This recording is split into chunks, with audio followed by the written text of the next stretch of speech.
Até agora estudamos uma série de eventos, ideias e descobertas que nos proporcionaram uma visão coerente de como o mundo funciona.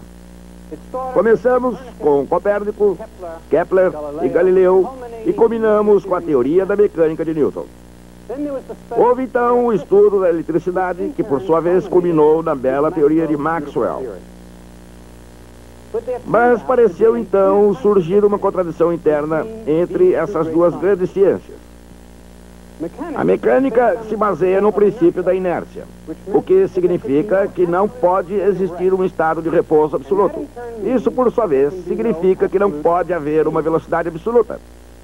Mas a teoria de Maxwell incluía uma velocidade absoluta, a velocidade da luz. Albert Einstein surgiu então e reconciliou essas ideias para todos nós. Mas fomos obrigados a abrir mão da nossa compreensão intuitiva do significado de espaço e tempo. Enquanto isto, uma terceira história se desenvolvia, o estudo da matéria. Num certo sentido, a termodinâmica fazia parte dessa história, pois tratava das alterações entre a matéria e a energia. No final das contas, ela acabou nos oferecendo uma visão nova e profunda do significado do fluxo do tempo. Mas há uma questão com a qual ainda não nos confrontamos. A velha questão das partes integrantes da matéria. Quando essa questão foi respondida, tudo aquilo que havíamos aprendido sofreu uma profunda transformação. Essa é a questão que vamos analisar hoje.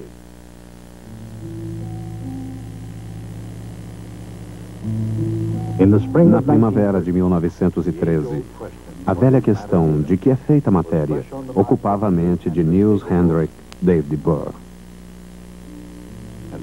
E a resposta do jovem dinamarquês, uma resposta quase revolucionária, foi o modelo do átomo de hidrogênio. Seu trabalho foi importantíssimo, uma virada decisiva da física teórica.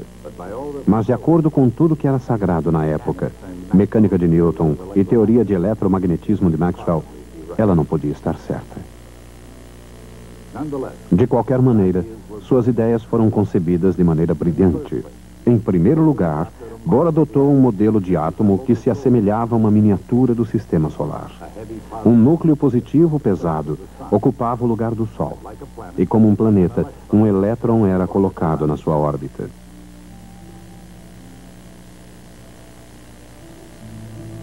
Mas enquanto um planeta é atraído para o Sol pela força da gravidade, o elétron é atraído para o núcleo pela força da eletricidade.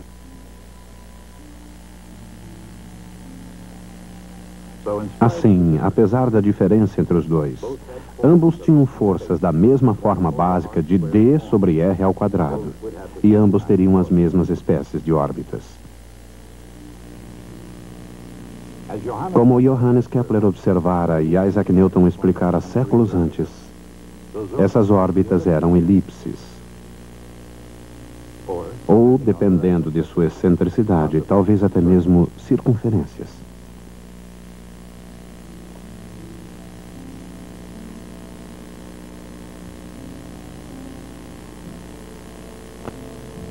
Para simplificar a questão, Niels Bohr imaginou que os átomos teriam órbitas circulares. Numa órbita circular, a energia potencial é menos D sobre R. A energia cinética é positiva, mas equivale à sua metade. Assim, a energia total é menos 1/2 de D sobre R, quer se trate de um planeta ou de um átomo. Isso parecia o próprio modelo de um átomo newtoniano. Qual o problema com ele? Em outras palavras, de que maneira isso violava as leis da física da época? Se as ideias de Niels Bohr contrariavam realmente essas leis, por que então todos aqueles físicos que estavam certos não descartavam a novidade imediatamente? Talvez porque nesse aspecto o jovem Bohr estivesse pisando em terreno firme, o que fazia com que valesse a pena observar o seu trabalho com maior atenção. Foi quando os problemas se tornaram óbvios. Radical, Bohr tinha ido ainda mais longe, longe o suficiente para afirmar que um elétron podia existir apenas em certas órbitas, o que contrariava as leis de Newton. Mas ao contrário de Maxwell, Bohr afirmava que o elétron só irradiaria ou absorveria energia quando saltasse entre essas órbitas bem determinadas. Essas propostas eram mais do que simples contestações. De fato, no mundo da física, eram totalmente contra a lei. O que poderia ter conduzido a esse caminho? Uma geração antes, ao tratar da questão do átomo, o professor James Clerk Maxwell praticamente escreveu um livro. Como um dos editores da incomparável 9ª edição da Enciclopédia Britânica, seu trabalho sobre o átomo foi não apenas a ciência mais avançada da sua época, ele resumiu toda a especulação filosófica desde a Idade do Ouro. 4 séculos antes de Cristo, um filósofo grego chamado Demócrito viu os átomos como partículas autopropulsionadas, movimentando-se no vazio. Mas Aristóteles não via as coisas da mesma forma como Demócrito, e o assunto foi encerrado. Mas só até o fim do Renascimento, quando Galileu retomou a ideia. Foi seguido por Boyle, Descartes, Newton e muitos outros cientistas no mesmo caminho, inclusive Maxwell.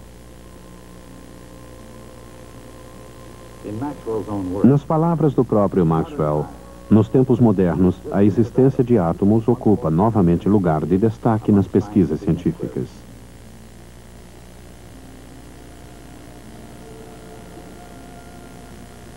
John Dalton foi o responsável por um desses estudos mais sérios. Em 1807, este químico inglês estudou as combinações químicas dos elementos comuns e propôs a lei das proporções simples e múltiplas. Quando duas substâncias se combinam numa reação química, elas se combinam com massas em proporções de pequenos números inteiros. A implicação era óbvia. Para se combinarem em proporções assim tão definidas, as substâncias devem ter partes básicas ou fundamentais, os átomos. A ideia de Dalton não deixava de apresentar suas dificuldades, e uma das mais importantes foi superada por um químico italiano chamado Amedeo Avogadro. Antes de mais nada, Avogadro percebeu que até mesmo os gases mais simples, como oxigênio ou nitrogênio puros, eram compostos não de átomos individuais, mas de combinações de átomos chamadas moléculas. Qualquer que seja a menor unidade de qualquer gás, afirmava Avogadro, ao falar de átomos ou moléculas, um determinado volume de gás terá sempre o mesmo número deles. Essa quantidade acabou ficando conhecida como o número de Avogadro. E sua descoberta tornou-se um passo vital no desenvolvimento da teoria atômica. Nas palavras de Maxwell, o diâmetro e a massa de uma molécula são naturalmente muito pequenos, mas não, em hipótese alguma, infinitamente pequenos. Cerca de 2 milhões de moléculas de hidrogênio ocupariam 1 milímetro. O conhecimento de Maxwell resultou da teoria dos gases e da análise de suas propriedades, sua viscosidade, sua capacidade de conduzir o calor, ou, neste caso, quanto tempo um átomo de um certo gás leva para percorrer uma distância específica através dos átomos de outro gás. Naturalmente, isso depende da rapidez com que os átomos se movimentam e da distância entre eles e, acima de tudo, do tamanho de cada átomo ou molécula. A esse conhecimento, o tamanho de um átomo, Maxwell pôde acrescentar novas informações obtidas graças ao uso de um novo instrumento, o espectroscópio. Os espectroscópios são utilizados para analisar a luz, separando suas várias cores ou frequências. Quando analisamos um gás de átomos de um elemento único, o espectro de luz consiste de linhas espectrais de determinadas frequências, e o espectro é diferente para cada elemento. Isso foi uma pista para a descoberta da natureza interna do átomo. Nas palavras de Maxwell, quando o espectro consiste de uma série de linhas brilhantes, o movimento do sistema deve ser composto por um número correspondente de tipos de vibração harmônica. Em outras palavras, os átomos vibrariam como uma simples corda de violino e cada átomo teria suas próprias frequências. Se uma molécula fosse um simples sistema mecânico vibratório, as frequências das linhas brilhantes estariam relacionadas de uma maneira relativamente simples. O próprio Maxwell não esperava que se encontrasse uma relação tão simples. Mas em 1885, um professor universitário suíço, Johann Balmer, escreveu uma fórmula que englobou os comprimentos de ondas de quase todas as linhas conhecidas no espectro do hidrogênio. Pouco tempo depois, o mestre sueco do espectroscópio, Johannes Rydberg, generalizou a fórmula de Balmer.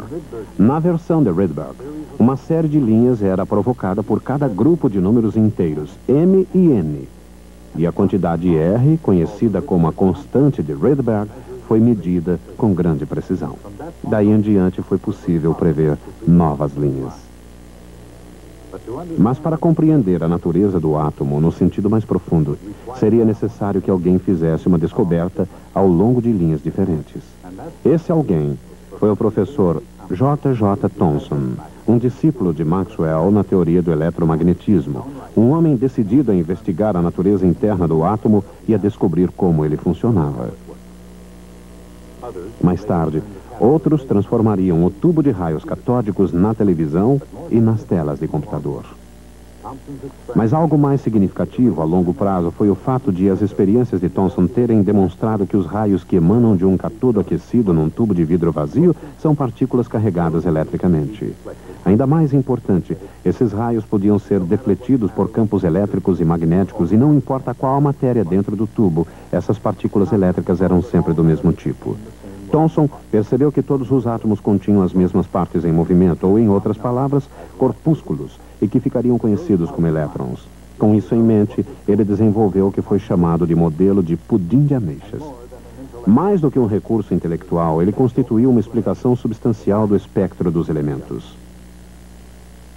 Na teoria do professor Thomson, cada átomo consiste de uma grande esfera de carga elétrica positiva, contendo um número suficiente de elétrons negativos para equilibrar a carga total e torná-la neutra. O que parecia ser uma ideia sensata, logo fracassaria num teste crucial. Podemos decompor os átomos das maneiras mais diversas. O barão Ernest Rutherford, ganhador do Prêmio Nobel e uma figura destacada da física, deixou a Nova Zelândia para estudar física em Cambridge, onde teve a oportunidade de trabalhar com o professor Thomson. Uma determinada lei com um elemento radioativo. Ao pronunciar essas palavras, ele, que há muito sucedera seu mentor como diretor no laboratório Cavendish, Rutherford havia se tornado ele próprio o mestre do átomo. E nos oferece uma compreensão muito mais clara. Ainda antes de Rutherford iniciar as suas experiências, descobriu-se que os átomos podem dividir-se naturalmente e emitir uma radioatividade de raios alfa. Assim, quando Rutherford e seus colegas passaram raios alfa através de folhas finas de metal, a experiência transcorreu exatamente como todo mundo havia imaginado. A química nuclear. Os raios pareciam atravessar o metal como se ele fosse um pudim, enfrentando pouquíssima resistência e seguindo seu curso praticamente sem desvios. Mas num dia importante da história da ciência, eles observaram o que ninguém esperava. O fato mais inacreditável que já aconteceu na minha vida, disse Rutherford. Era quase tão inacreditável como alguém lançar uma bomba de 15 polegadas contra um pedaço de papel, ela ricochetear e lhe atingir. O fato inacreditável foi que, em vez de atravessar o papel, alguns dos raios alfa ricochetearam. Rutherford percebeu que, ao contrário do modelo de Thomson, toda a carga positiva do átomo precisava ser concentrada dentro de um núcleo minúsculo. Isso acontecia porque, apesar de toda a carga positiva concentrada numa região muito limitada, a força elétrica próxima seria suficiente para repelir ou, pelo menos, defletir uma energética partícula alfa, caso ela lhe chegasse muito próxima. Além disso, se o núcleo contivesse a maior parte da massa do átomo, ele poderia repelir uma ocasional partícula alfa sem retroceder muito. Essas ideias levaram Rutherford, em 1911, a propor um modelo planetário de átomo. Segundo Rutherford, o sistema solar e o átomo invisível eram quase que imagens refletidas um do outro. ambos obedeciam a leis quase idênticas. No modelo de Rutherford, cada átomo tinha um núcleo pesado com carga positiva. Seu núcleo era cercado por elétrons leves de carga negativa, que orbitavam o núcleo como planetas em torno do Sol. Mas enquanto os planetas eram mantidos juntos pela força da gravidade, os átomos eram mantidos juntos pela força da eletricidade. Como uma deusa grega nos céus, essa era uma ideia de incrível beleza. E da mesma forma, boa demais para ser verdade. Por alguma razão, quando os elétrons são acelerados, eles irradiam energia na forma de ondas eletromagnéticas. Mas um elétron em órbita estaria acelerando constantemente, irradiando sempre energia. Girando e girando, o elétron acabaria caindo em órbitas cada vez menores, irradiando não linhas do espectro, mas um contínuo arco-íris de cores. E, finalmente, de forma inevitável, acabaria caindo no núcleo.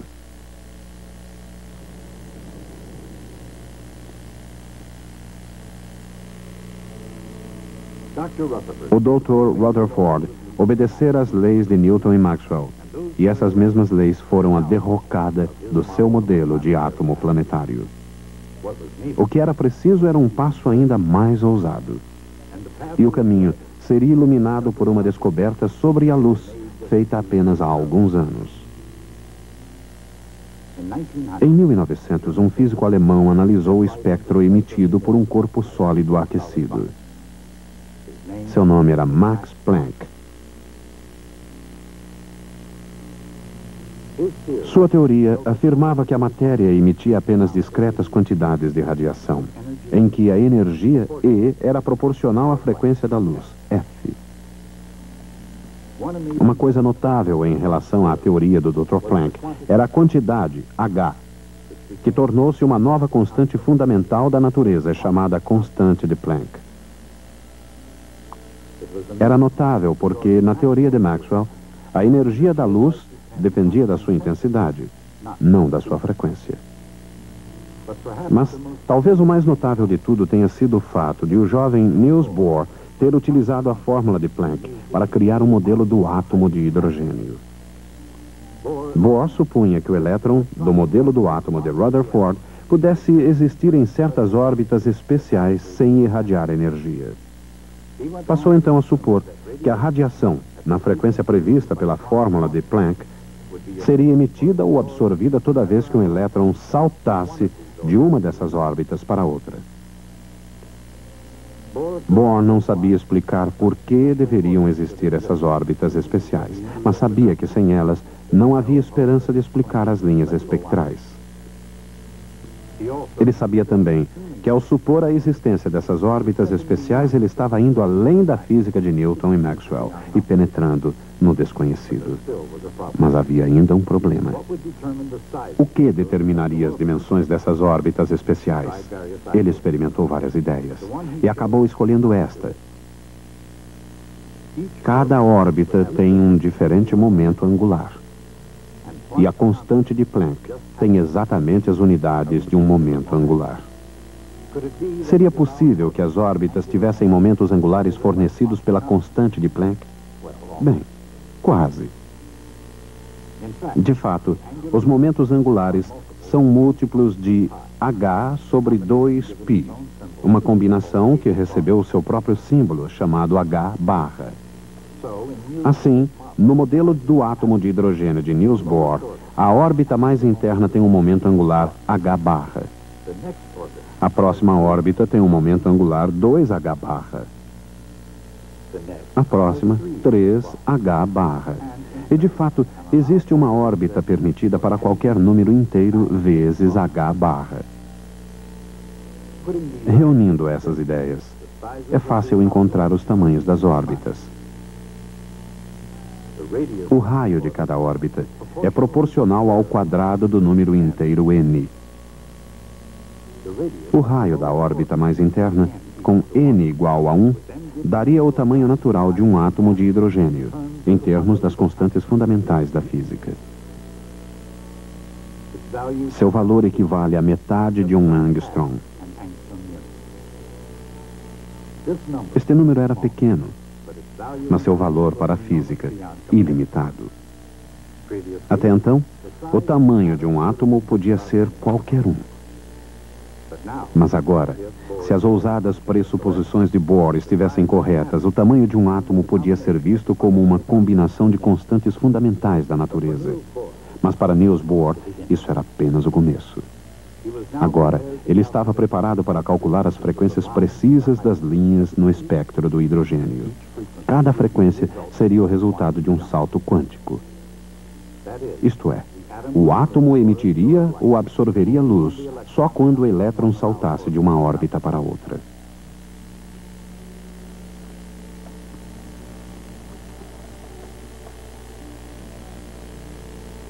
Os elementos do cálculo estavam todos à mão, prontos para serem reunidos.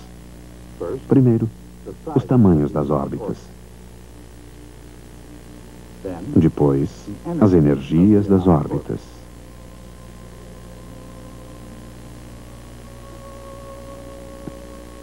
E, finalmente, a energia de um salto entre as órbitas. Quando esses elementos foram reunidos na equação de Rydberg, o resultado foi uma fórmula para a própria constante de Rydberg.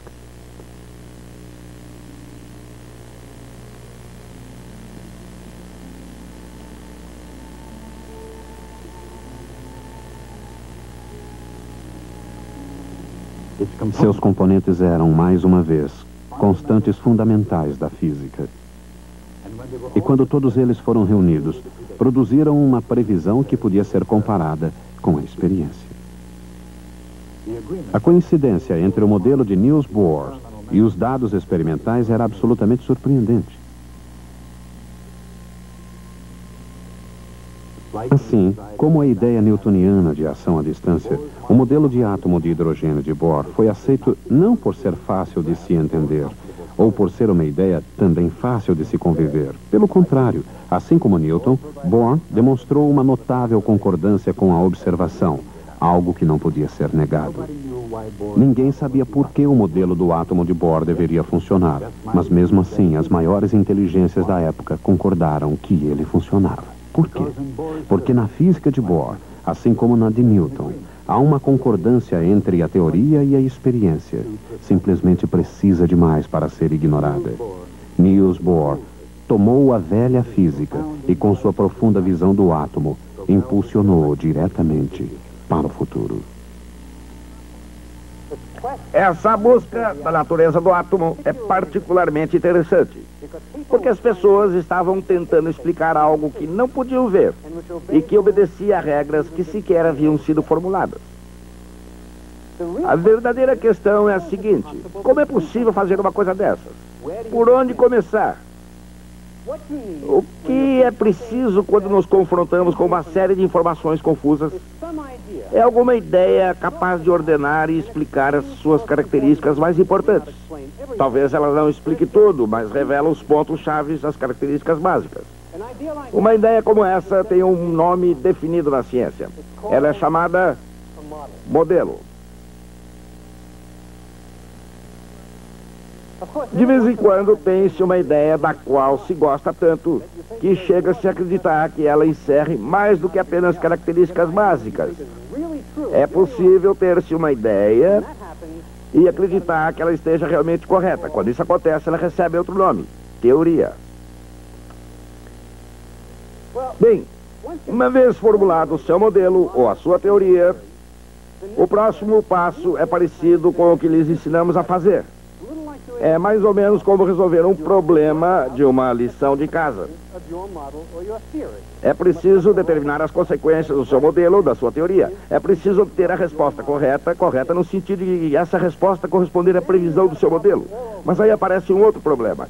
Aí então é preciso fazer algo que não podemos lhes ensinar a fazer: usar o seu próprio bom senso, pois, inevitavelmente, as consequências do modelo ou da sua teoria estarão em desacordo com alguma informação.